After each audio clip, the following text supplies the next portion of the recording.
in our attitudes, our stylized forms and modes of behavior have normalized corruption.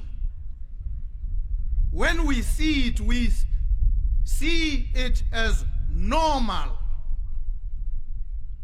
There's nothing wrong, nothing untoward, nothing offends our sensibilities when we see corruption. Good morning, good afternoon, good evening, wherever you're watching me from. Welcome back to my YouTube space. I am the Kenyan Beast. We are going to react on this video of Duma Boko, the current president of Botswana, sending shockwaves to corrupt leaders. Corruption is a big thing in Africa. Corruption is what is making Africa to be poor. A lot of African countries that have these resources, a lot of resources, and have the access to be the best countries are going down every day economically, simply because of corrupt leaders. Now, Duma Boko expressed or came up with this speech. I want you to watch this one and then we go talk about it. Poverty. We are an unhappy nation of unemployed young people, marked and defined by staggering levels of corruption and a loss, an astonishing loss in the resources of the nation that should go to transforming the lives of our people. We've failed, and we've failed miserably. We must own up. We must be honest, brutally honest about our failings as government, as leaders. The people look to us. They have entrusted us with the responsibility to rule on their behalf, in their best interests, not our own. And we fail them.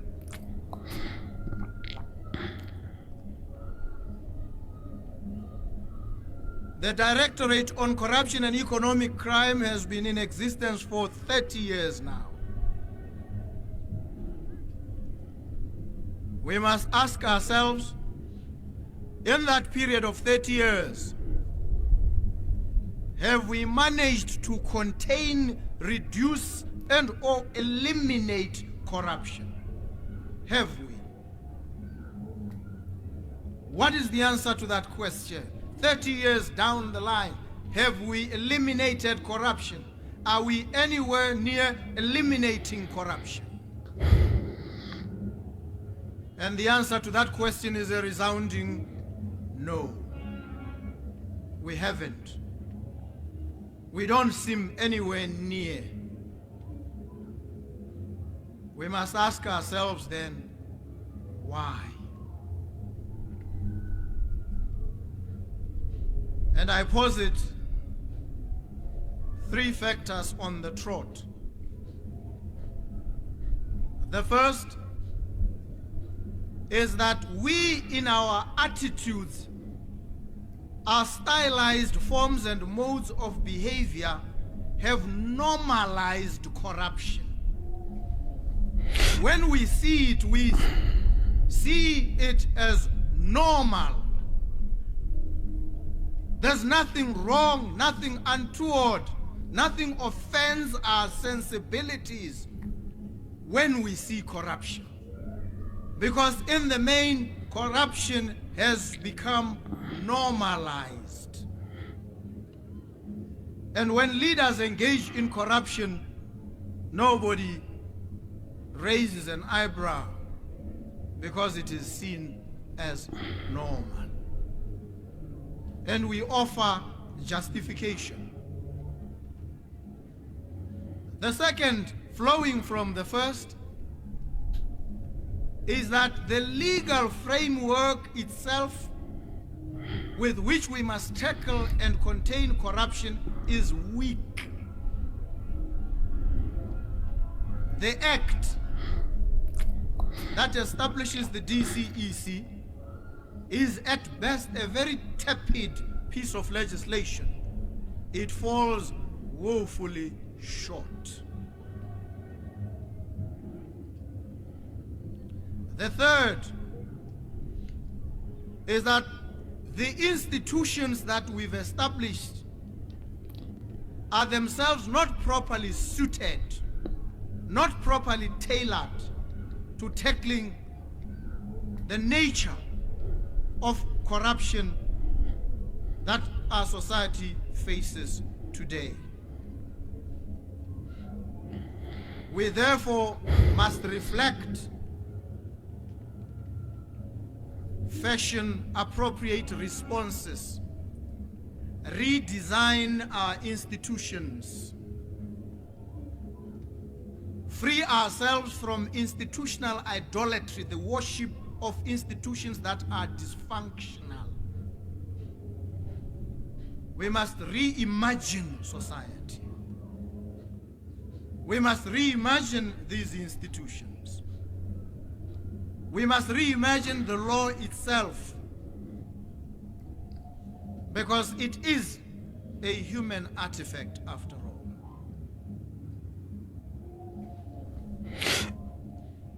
And so if we achieve this reimagination of our institutions, we are then able to jolt ourselves out of the complacency in which we've rested. We have acceded to a number of international instruments. The SADC Convention Against Corruption, the African Union Convention on the Prevention and Combating of Corruption, the United Nations Convention Against Corruption. We have acceded. Have we sufficiently incorporated the precepts and principles enunciated in those conventions into our domestic legislation? That is the question. And so the challenge from today is to create an institutional repertory, a legal framework that enables us robustly to tackle, contain, and eliminate corruption.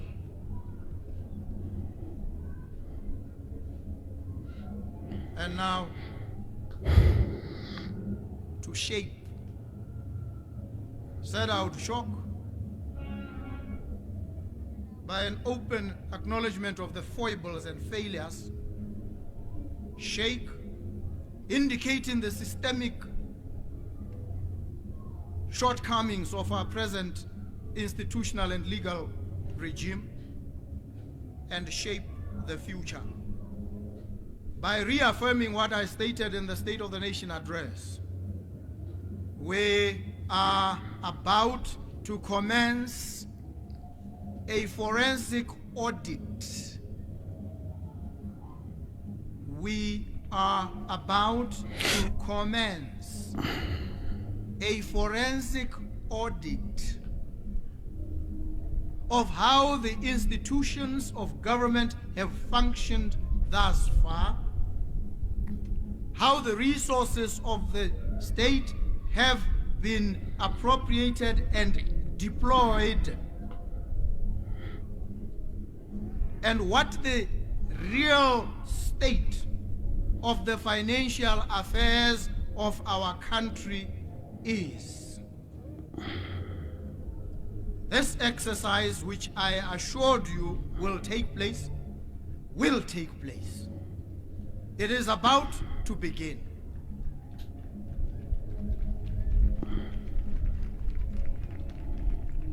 And I want you, and that's the reason I want you to be close to me, because you might be misled. There are certain voices that are saying, and these voices come by way of a motion in Parliament saying, let the President institute a commission of inquiry. With respect, that's a misguided, very simplistic approach, and it is a waste of everybody's time and energies. I want you to understand this. Any suggestion that we can probe and examine the levels of corruption and the state of the financial affairs of our country by way of a presidential commission of inquiry is a misguided, very simplistic and denuded approach. It would be a singular waste of time. Which is why, to probe, we need an independent, reputable, internationally accredited entity or constellation of entities that are not beholden to the president,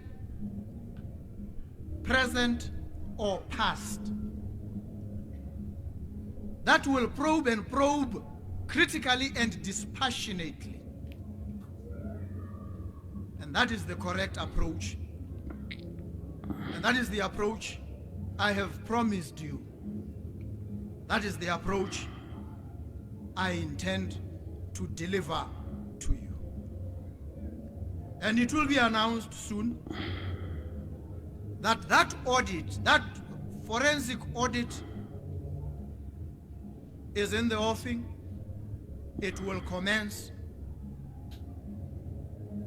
And I'll give you a few reasons why you can't go the presidential commission route. First, if you go by way of a presidential commission, it means that commission is appointed by the president, myself. He decides who the commissioners are. He decides, he alone decides their terms of reference. He decides whether their hearings will be in public or in secret. At any stage during the inquiry, the president may decide to stop the commission. And even if the commission does conclude, when it submits its report, it submits the report to the president. And upon receipt of the report, the president and the president alone decides whether to keep it to himself or to share it with the public. Do you realize the inherent weakness and folly of proceeding by way of a commission, a presidential commission? And that is why, in the best interest of the Republic of Botswana, we will not proceed by way of a presidential commission. However charming and attractive to some that idea may be, we will proceed by way of a proper forensic audit.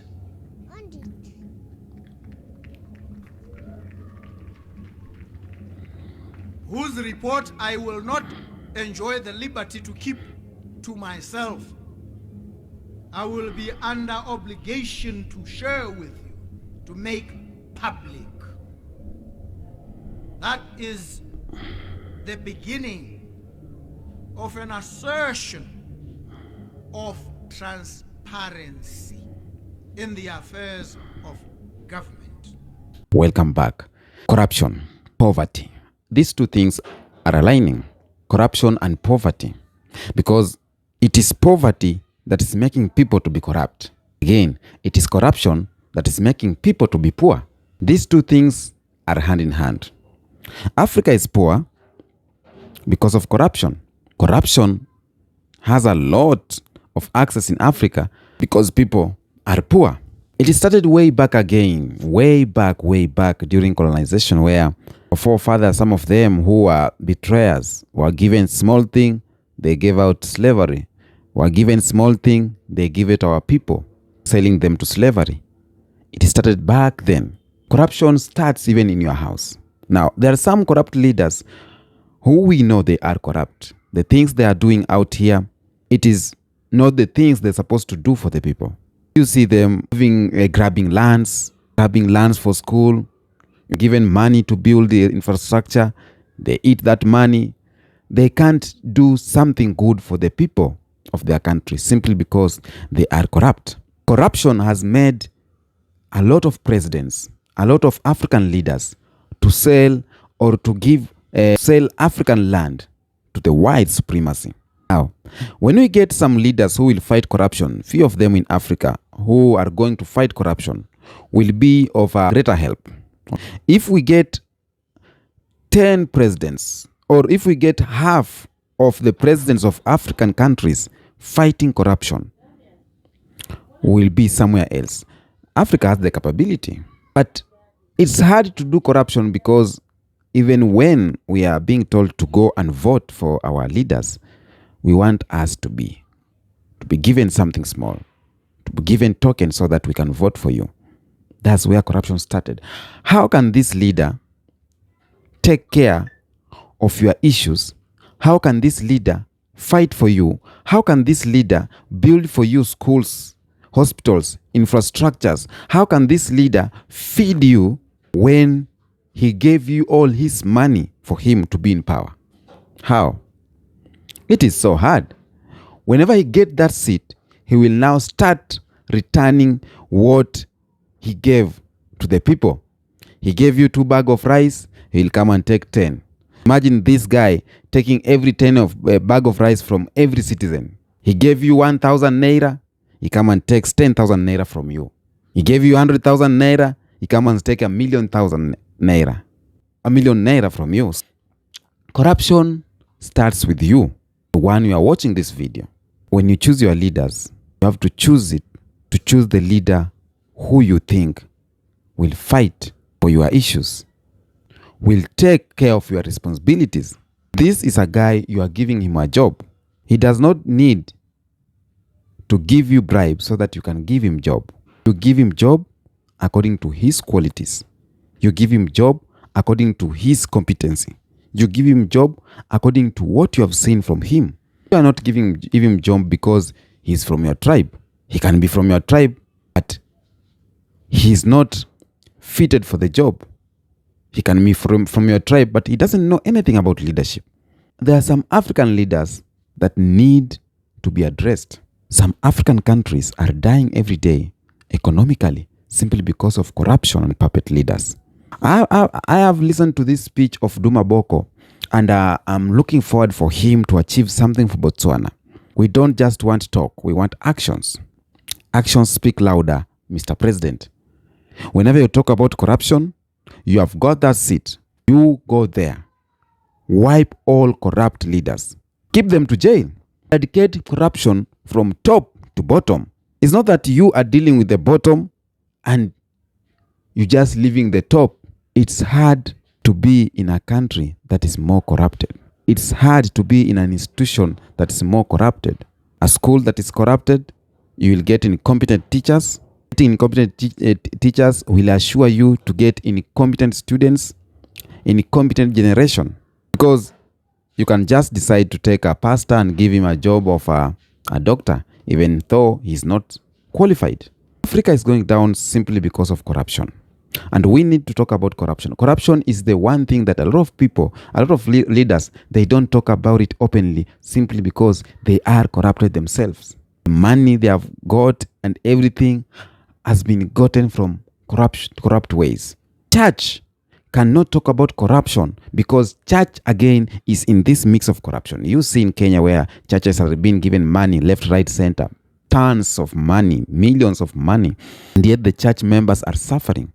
The church members does not have good roads. The church members does not have good health care. The church members does not have access to quality education. but the church is being given money.